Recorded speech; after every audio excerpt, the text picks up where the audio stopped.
Social trust quotient అంటాం. ఒక అధికారి దగ్గర మొన్న చూశారు కదా, మన కృష్ణలంకలో ఏదో గొడవ జరుగుతుంటే, అంటే ఎంత హాస్యాస్పదంగా ఉంది వినటానికి ఈ మాటలు, ఎంత బాధగా అనిపిస్తుంటే. చనిపోయిన ఇప్పుడు ఒక రౌడీ ఇప్పుడు క్రిమినల్ క్యాస్ట్ ఏంటి, ఎలా వేసుకొస్తారు నాకు అర్థం కదా, లాజిక్ నాకు ఎలా మిస్ అయిపోతారు. క్రిమినల్కి మీరు క్యాస్ట్ అని మీరు ఎలా అంటగడతారు, ఏ బేసిస్లో మీరు తీసుకొస్తారు?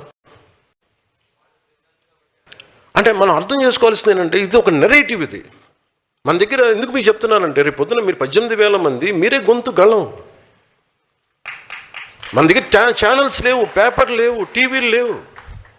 నేను 18, 19 మాట్లాడుతుంటే నేను చెప్పేవాడినా, అరే నాన్న తమ్ముడు మీ ఫేస్బుక్లో నా ఆయుధాలు రా బాబు అంటే, అన్న అలాగే చేసి నిలబెట్టారు ఈరోజు. నేను బట్ 5 సంవత్సరాలు పట్టింది నిలబెట్టాను.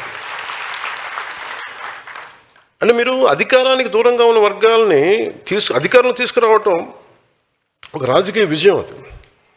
కానీ అన్ని వర్గాలని అంగీకరించే నాయకత్వంగా తీర్చిదిద్దటం ఒక సామాజిక విజయం. నేను సామాజిక విజయం వైపు వెళ్తున్నాను. అంటే ఏంటి, మీరు కూర్చోబెట్టి ఈ 3 కులాలని మనం పెట్టి మార్చేసుకుంటే మనకు అధికారం అవసరం రావచ్చు, మనకు తెలియదు.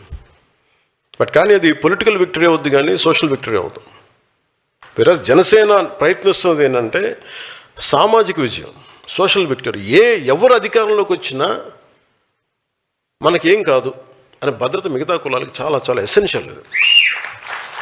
ఇది ఉదాహరణకి, ఇది మీరు వేదిక పైన ఉన్న నాయకులు కానీ మీరందరూ ఆలోచించండి. మాధ్యమాలు చూస్తున్న, సామాజిక మాధ్యమాలు కానీ ప్రసార మాధ్యమాలు చూస్తున్న వాళ్ళు కానీ ప్రతి సామాన్య పౌరులు మీరు కూడా ఆలోచించండి. అందరినీ మనం ఒక ఘాటును కట్టేయడానికి ప్రయత్నం చేస్తారు. వీళ్ళు they are not about one caste. ఒక గ్రూప్ ఉంటారు అంతే, ఒక 10 మంది. అధికారం వాళ్ళ చేతిలోనే ఉండాలి, దానికి కులం లేదు. దానికి వాళ్ళందరూ చూడండి ఒక గ్రూపు. ఇప్పుడు మీరు వైసీపీ అనగానే మీరు ఏమనుకుంటారు, ఒక సామాజిక వర్గానికి చెందిన గ్రూప్ కాదు అది, ఒక వర్గానికి చెందించిన గుంపు అది. వాళ్ళు దేనైనా వాడతారు, వాళ్ళ కులాన్ని వాడచ్చు, మతాన్ని వాడచ్చు, లేదా ఇంకా రకరకాలు వాడచ్చు. మీరు చూడండి, మనల్ని తిట్టేవాడు, మీరు ఇదే వేదిక పైన చెప్తున్నా, గతంలో వైసీపీకి పనిచేసిన నాయకులు కూడా వేదిక పైన ఉన్నారు. బాలినేని గారు కానీ, సామినేని గారు కానీ. వీళ్ళు ఎప్పుడన్నా ఈ 5 సంవత్సరాల కాలంలో ఎప్పుడన్నా మనల్ని దిగజారిపోయి తిట్టిన దాఖలాలు మీరు విన్నారా ఎప్పుడన్నా? మరి వాళ్ళల్లో మన ఉదాహరణకి బాలినేని గారే, ఆయన మన సామినేని గారే కరుడు కట్టిన కాంగ్రెస్ వాది. ఆయన జీవితం అంతా కాంగ్రెస్తో గడిచింది. ఆయన రావడానికి 100 ఆలోచించారు. సహజమైన లాయల్టీ కాంగ్రెస్ వైపే ఉంటుంది. కానీ దాన్ని దాటుకొని వచ్చారంటే ఆయనకు అర్థమవుతుంది ఇది రైట్ కాదని. అదే బాలినేని గారు, మన రాజశేఖర రెడ్డి గారు చనిపోయినప్పుడు ఆయన కోసం వాళ్ళ నాయకులు, మన గత ముఖ్యమంత్రి కోసం ఆయన రాజీనామా చేశారు. మన మంత్రి, క్యాబినెట్ మినిస్టర్గా ఉంది.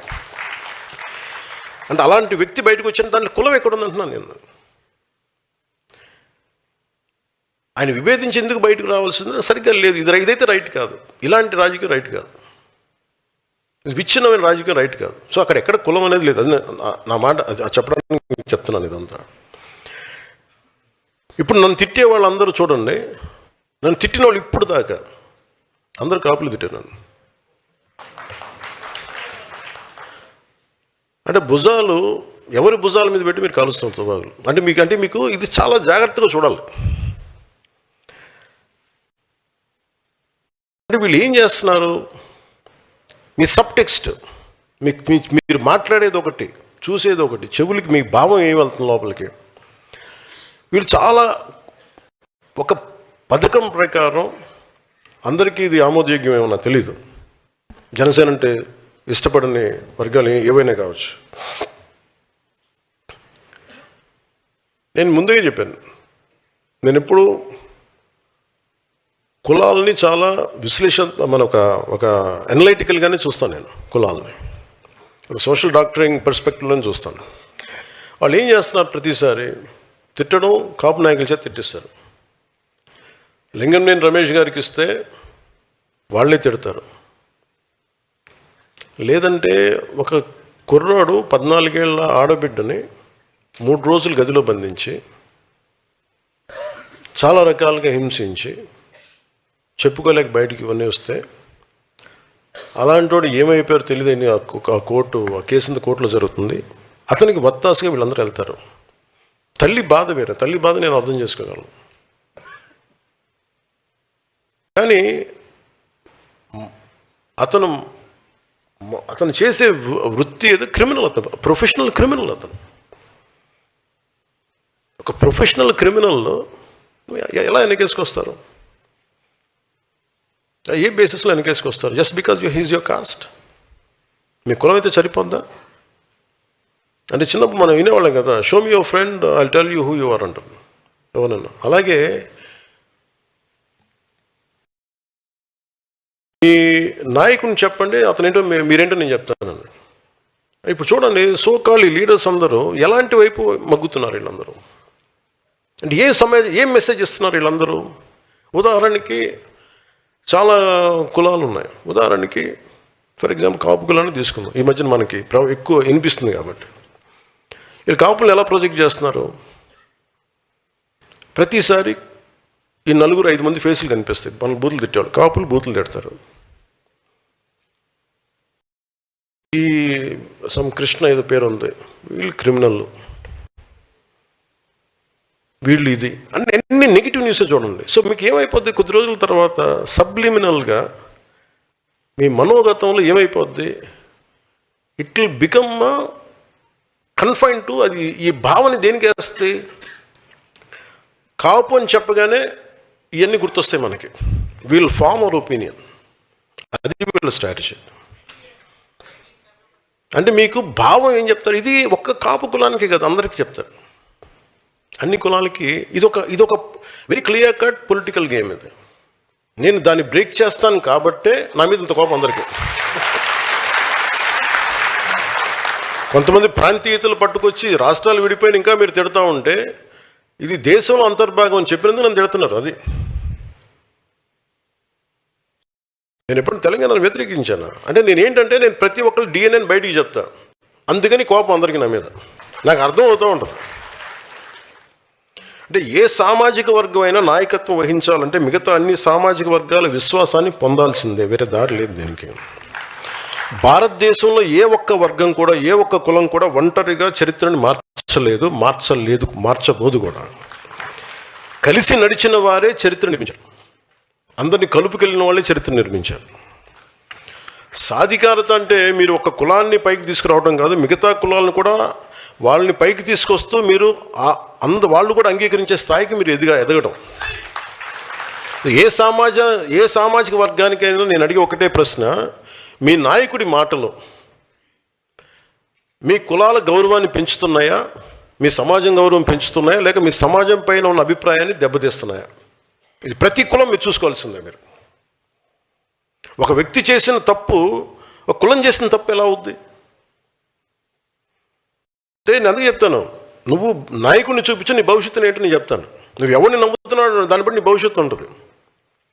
ఇలాగ బూతులు తిట్టేవాడు నమ్మితే 11కి వచ్చారు, 151కి వస్తారు.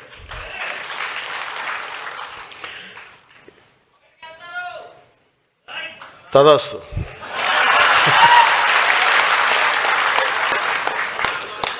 నీలో అమోఘమైన తపోశక్తి ఉంది, నువ్వు సాధించుగా.